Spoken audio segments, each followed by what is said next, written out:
This season didn't end quietly. It didn't fade out. It exploded and left the San Francisco 49ers standing in the wreckage, staring at what could have been. Because here's the part that hurts the most. This was the year. The NFC was wide open. The path was there, and yet it slipped away. Before we go any further, real quick, if you love real, honest football talk, make sure you like this video, share it with another Niners fan, and subscribe so you never miss what's next. Now let's get straight into the biggest breaking news and takeaways, because the first 5 minutes matter most. Looking ahead to next season, and yes, this might shock some people, the 49ers are absolutely still a top 5 Super Bowl contender. That's not blind optimism, that's reality. But it comes with massive, unavoidable conditions. The biggest one? Health. And this isn't new. This has been an issue for nearly a decade. If this roster stays healthy, truly healthy, this team can compete with anyone in the league. But what's being done right now behind the scenes, in strength training, recovery, practice structure, and injury prevention, simply isn't cutting it. It hasn't been cutting it. At some point, the organization has to take a hard, uncomfortable look at the strength and conditioning program. How players are lifting, how they're recovering, how practices are structured, how injuries are managed. Even the practice field itself has to be questioned. If studies need to be done, do them. If changes need to be made, make them. Because you cannot win Super Bowls consistently when your roster looks like a medical report by December. Ask yourself this. If this team stays even moderately healthier this season, are we talking about a completely different playoff run? This year was there for the taking. The NFC didn't have a dominant monster, and the AFC's top seed lost its quarterback to a season-ending ankle injury. That opened the door even wider. Despite everything, despite injuries everywhere, the 49ers still made it to the second round of the playoffs. That happened with a second-string defense and an offense that was clearly flawed. That alone tells you how high the ceiling really is. Now let's talk about the most alarming breaking issue heading into the offseason, the offensive line. This isn't a one-year problem. This goes back to 2021. Every time this team faces elite competition, the offensive line gets exposed. And this season, it happened again. 3 times. Against Seattle. That's not coincidence. That's a warning sign. And hearing praise about the current center situation does not inspire confidence. Intelligence and calling protections matter, but physical dominance matters too. And right now, it's not enough. You cannot be a serious Super Bowl contender with an average offensive line. Period. Seattle isn't going anywhere. Mike Macdonald is one of the youngest head coaches in the league, and that defense is stacked and disciplined at every level. That's your division rival. That's your measuring stick. And the 49ers got pushed around. So here's the controversial question of the day, and I want you to comment your answer below. Should the 49ers completely rebuild the offensive line, even if it means tough financial decisions? Now let's move to the wide receiver room, because this is another area that cannot be ignored. This unit lacks fear factor. There is no consistent vertical threat. Defenses are not scared. The numbers tell the story. Minimal production, limited separation, and no explosive presence. Free agency is looming. Jawan Jennings is set to hit the market. Kendrick Bourne as well. Under contract, you're looking at Ricky Pearsall, Demarcus Robinson, Jordan Watkins, and Jacob Cowing, with Robinson holding an option beyond next year. That's not enough. Ricky Pearsall is talented, but availability matters. And without Brandon Ayuk, this offense loses a major piece of its identity. Something has to change.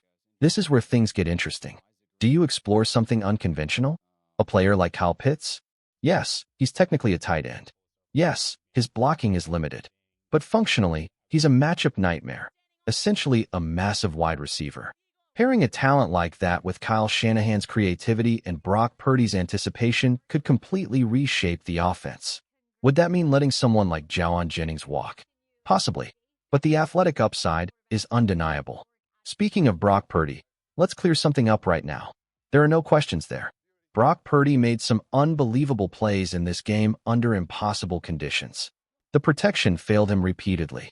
No quarterback thrives when pressure is immediate and constant. This wasn't on him. The bigger mystery is the backfield. Christian McCaffrey's future is impossible to predict. When healthy, he's elite. But time is undefeated, and the workload is real. Was this season wasted? Was it not fully maximized because of injuries and inaction at the deadline?